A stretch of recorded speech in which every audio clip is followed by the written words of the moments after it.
Hello, world. Megan Fox. I have no idea who you or Tug are. I didn't even know that you had a podcast. But I had a viewer or two reach out to me, and they told me that they were very disappointed that they thought that you were better than this. They thought that you had more integrity than this. So I just took a little peek-see, and I haven't made it very far because honestly, it makes me want to pull my hair out of my head how non-thinking people can be. And especially, I don't know, again, I don't know you. I have no idea where you're at in this. Did you watch all of the pretrial motions? Did you watch the whole trial? Like, this is very confusing to me how you can't think through some of these things. It has been, regardless or not of whether you want to believe it, the state did prove some things. Okay, so let's just get a couple of things here. I'm only gonna do a couple minutes of this because I just can't. All over the place. Let's listen to Lolly talk about this wonderful investigation some more. No. Style glass and multiple patches of red substance that appeared to be blood in the vicinity. They secured the glass and 6 blood samples from that area as evidence. You know what they secured it in? Tupperware? I don't know the way this is going. No, worse. Solo cups. Solo cups. You know what, Megan? I just wonder. I just wonder. They took those blood samples to ensure that there wasn't a fight. Because had there been a fight, there would have been mixed DNA in that sampling of blood that they took in the snow. Yes, in some solo cups. Because again, they were not allowed to have the CERT team come on the scene until Officer John O'Keefe was declared passed. At that point in time, they were still trying to save this man's life. Do you understand that? They were trying to save this beautiful soul's life. And you're over here giggling your silly little butt off because you think it's so ridiculous that they took blood in red solo cups. You know what? They did what they could with what they had at the time. They certainly didn't even have to do that. That wasn't part of their job. I will say this, the one thing that they should have done is they should have secured the scene and stationed officers there from the time that they arrived until they figured they had enough evidence. Okay, I will grant you that. But the people that were on scene at that point were not CERT officers. They were not crime scene investigators. They were not detectives. They were, as far as I understand, on duty that night, and they were called to the scene, and there were emergency services put out. They saw that there was blood. They collected the blood with, yes, red solo cups, because they didn't have anything else to collect it in. If they were going to take those samples, they needed to find something sterile. And a neighbor had sterile, sealed cups. Tell me, what would you do differently, Megan? What would you do differently? Close, Tupperware at least closes. No solo cups. Oh. Listen to how he makes it sound so nice and clean and good. Like, they secured the evidence. They secured the blood evidence. They secured that, took it to the station. They took it in open beer cups, guys. The solo cups. Solo cups, that's amazing. Yeah. Troopers from the Norfolk County District Attorney's Office, specifically Sergeant Buchanan and Trooper Proctor, then arrived at the scene, began the process. They also spoke to several witnesses. Sergeant Buchanan, I love the fact that Turtle Boy's been calling him Sergeant. Jen McCabe, one, is obviously their star witness. That was made very clear. Specifically, he said, and I wrote this down, specifically they talked to Jennifer McCabe. This entire case is based all on Jen McCabe's word. But notice, she said at 12. No, my dear Megan Fox, it is not based all on Jennifer McCabe. There's a lot of evidence. And do you want to know where all of the evidence leads? Straight to Karen Read. 12:45, she sent John O'Keefe a text that said hello, and then watched the car drive away. Those are his words. She watched the car drive away. Later in the case, when she testifies, I think it's interesting. She doesn't say she saw Karen Read go 30 miles an hour backward. Hey, Megan, have you ever driven that fast backwards? Do you have any idea how long it would take to drive 64 feet going 25 miles an hour in reverse? A split second? Maybe we're talking, I don't know, I haven't ever done it, 2-3 seconds? Do you think that some drunk people that have been at the bar all night might miss it? They might not be looking out the window at the exact time something happens? Do you think that could possibly happen? No.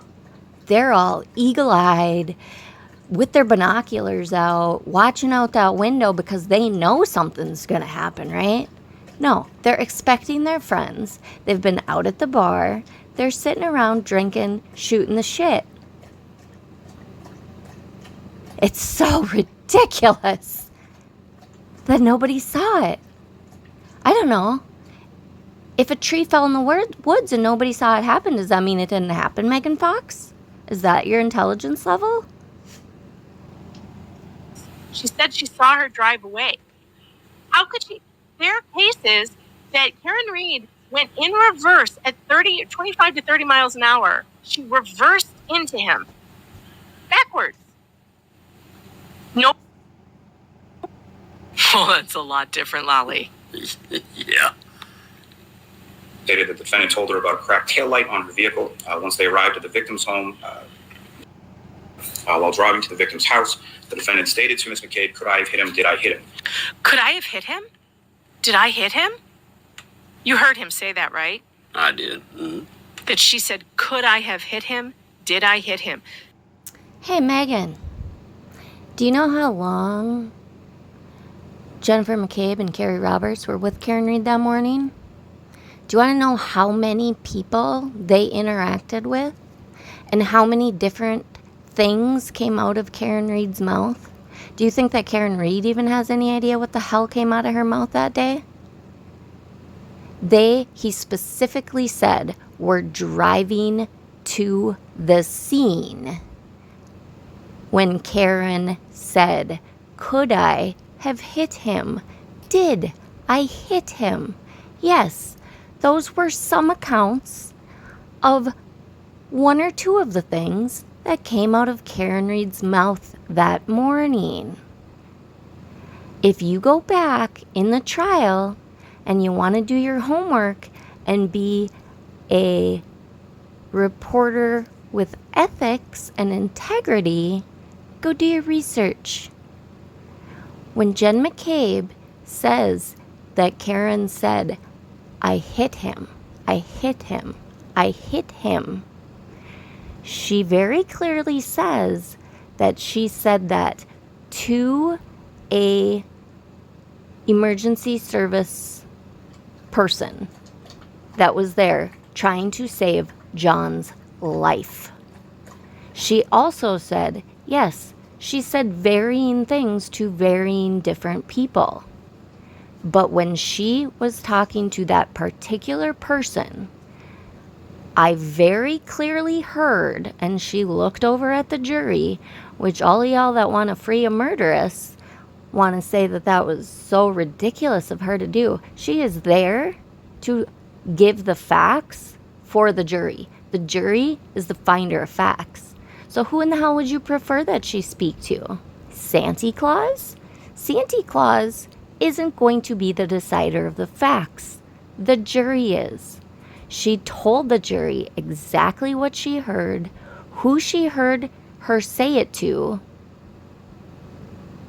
and she wanted to make sure that she looked them in the eyes and they saw how serious her face was, that she knows what she heard. It is not a guess. It is not a, I think this could have been it. It is fact. I heard it.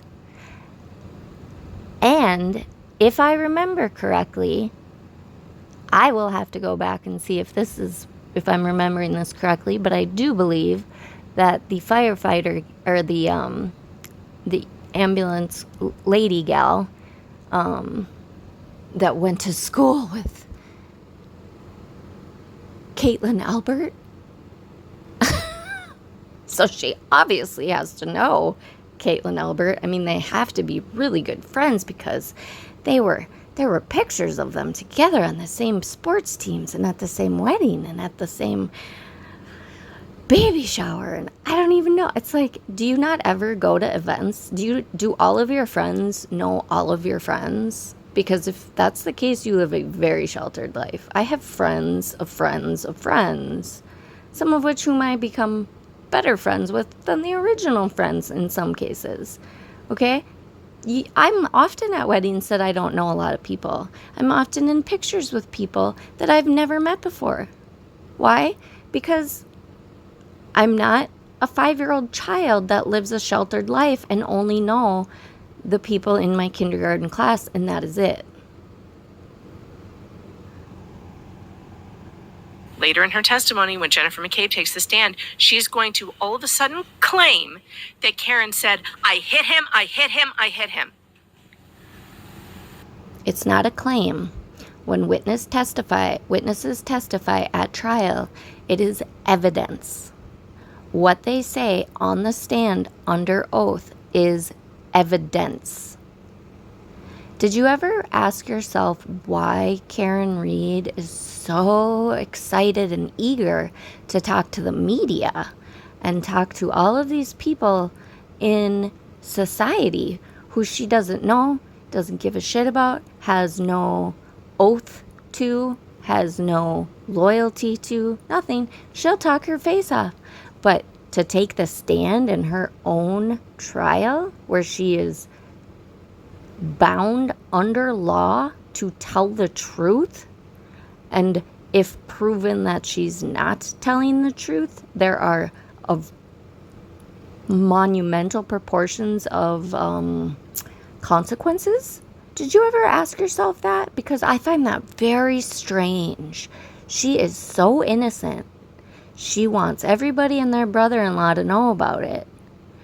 But she doesn't want to testify when she has her time to shine in the spotlight. Here's your time, Karen. Tell us all your truth. Nope, you don't want to do that? Interesting. I wonder why. Furthermore, she's so dead set against all these police officers who are so corrupt, and they're so out to get her, and they're all just have such bad, evil hearts, right? But when it came time for deliberations, and she saw that she wasn't going to get just let out of jail free card, she clammed up, she stopped talking to the media, and you know what else?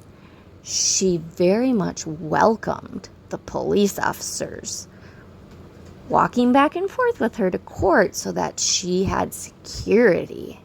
Man, she didn't fight that at all, did she? She wanted to make sure she was protected, right? But why would they protect her if they're trying to frame her? Why would they do that, Megan?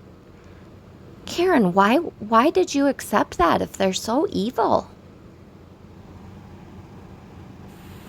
That's a little different than, could I have hit him? Yeah, that's a lot different. Did I hit him? Wow. That is... Again, many different people heard many different things. Why don't you and Tug go out to the bar tonight? Why don't you and Tug stand, fairly close, but not right on top of each other? And then why don't you have conversations with people and 10 minutes meet up back at the bar and find out what you heard? And then Tug can find out what you heard, what he heard, whatever, you know what I mean. Talk about it. See what each other heard and saw. Do you think your experience might be a little bit different based on where you were standing, who you were standing by? Or do you think that just because you and Tug are friends and you were in the same bar that night, you're going to have the same exact experiences? Is that what you think, Megan? Tell me you're a little more intelligent than that. I mean, we were joking that it was a my cousin Vinny moment. Like, I shot the clerk. I shot the clerk. I shot the clerk. And then in the transcript, it's I shot the clerk. That's so original, I shot the Megan. clerk. So original. He gave us a confession. He shot the clerk. This is a man's life. This is a man's life. This is not a fucking joke, and it's not a fucking movie. He said, I shot the clerk. Literally, he's going, I shot the clerk? Me? This is unbelievable. She is going to change her testimony from the bail hearing that was testified to in front of this judge. Okay, no, she did not change her fucking testimony, Megan. You need to clean that wax out of your little eardrums there. Open up your ears. Open up your mind. Think it through a little bit. She did not change her testimony. Her testimony was that that's what she said in the car with Carrie Roberts on the way to the scene of the crime.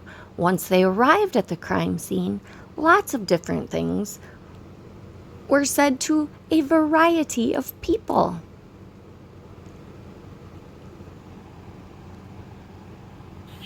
From, could I have hit him? Did I hit him? To, I hit him, I hit him, I hit him. I can't even believe That's a huge difference. Move on. That's a huge difference. We need to hear that again because we need to hear it in. Oh, there's a cluster of trees, and immediately the defendant stated that she saw the victim. Ms. McCabe and Ms. Roberts were not able to see. They didn't see the victim. They were like, what?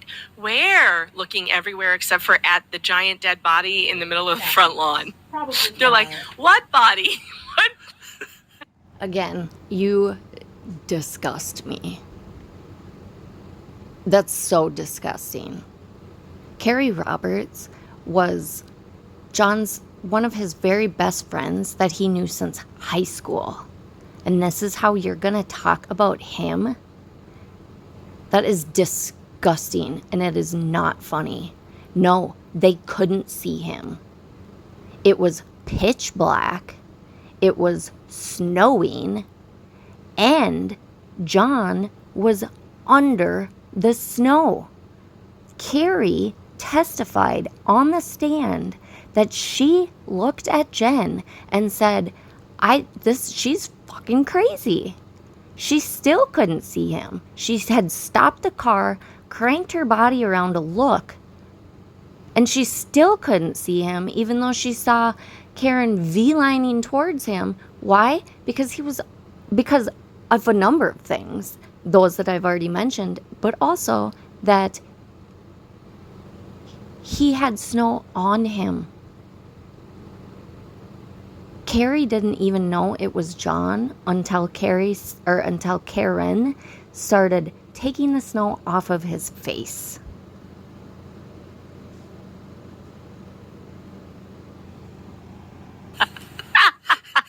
Now, probably earlier, Jen McCabe was like, no, remember, it's important that she hear it in Lolly's words because later on he's... Okay, I can't with you. You also said something about a shattered taillight that Lolly says in this couple minutes that I will cover, but that's it because I just can't with you. Yeah, correct. I think that's maybe what Karen said to her. She wasn't really fucking worried about it. She was worried about John. Okay? Now, here's what we know. If you look at somebody's taillight that is missing some of its pieces, do you know whether it was shattered, cracked, one chunk, 50,000 chunks? Do you know that? If the only evidence that you're looking at that point in time is the actual housing of that taillight and some of the actual taillight is missing? No, you don't. So whether or not it was cracked, shattered, whatever, and however people saw it, which honestly, people can say cracked and mean broken. It's a synonym. So if I use the word broken, do you envision something different than cracked? Probably, because most people hear cracked and they think like, oh, well, I cracked my nail. It's got a little crack in it. You know, like I chipped my countertop kind of thing. Okay? Cracked can also mean that it is broken and missing pieces. And if her taillight was broken, which we know that it was, then she could have lost pieces when she was driving around that morning before she even went to Jen's house, and so on and so forth. When they put all of those pieces that they found back together in the yard, they didn't have them all because some of them were missing. They may have fallen out in various places. Okay? And if you go and look for an interview with, is it Megan Voss, I think? I don't know. One of the reporters that did an episode or an interview with Karen, Karen said that she took a piece of her taillight out of her taillight housing and threw it in John's driveway that morning. And Yannetti was sitting right there with her and allowed her to say that during that interview. Why? Because she was going to try and claim that the cops were setting her up by not finding that piece of taillight. She knew that it was there because she put it there. Well, little did she know that 2 years later, they were going to bring all this BS to court, and that would actually work against her. But Karen said that herself. So if you want to actually have some integrity and do some reporting on the truth, you might want to put on your big girl panties and go looking for the truth, rather than just hop on a train so that you can make some money on your PayPal at sparklyfox@gmail, because it's disgusting. But you know what? You're the one that has to sleep with yourself at night. I don't know how you do it, but not my problem. But I am here to support Officer John O'Keefe and the O'Keefe family and those poor children who have now lost 3 parents.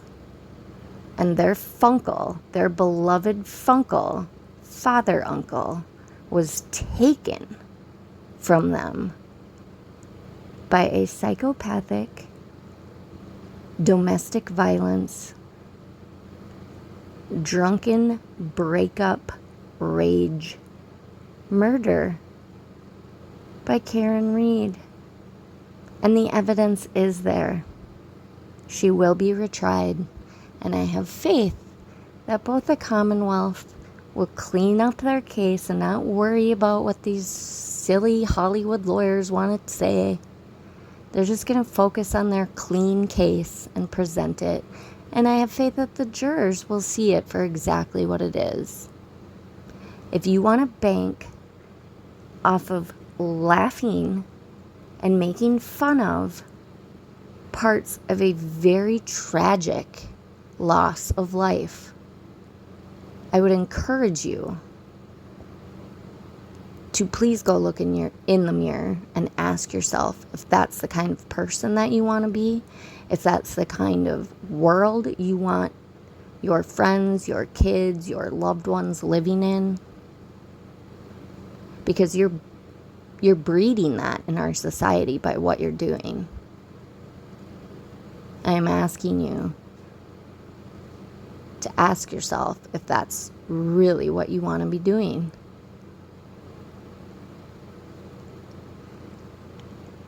I encourage you to be the bigger person, to find the truth, to look for the truth, and report on the truth. Please. Be positive to each other out there, folks. Our world is in crisis. And the type of people that not only commit crimes, but then try to help people get away with those crimes, the psychopathy of that, I can't make sense of that. So I beg of you to please spread light and love in the world. I love all of you. Thank you for stopping by. Reach out with any questions you have. Until next time, I love you all. Mwah. Love and light.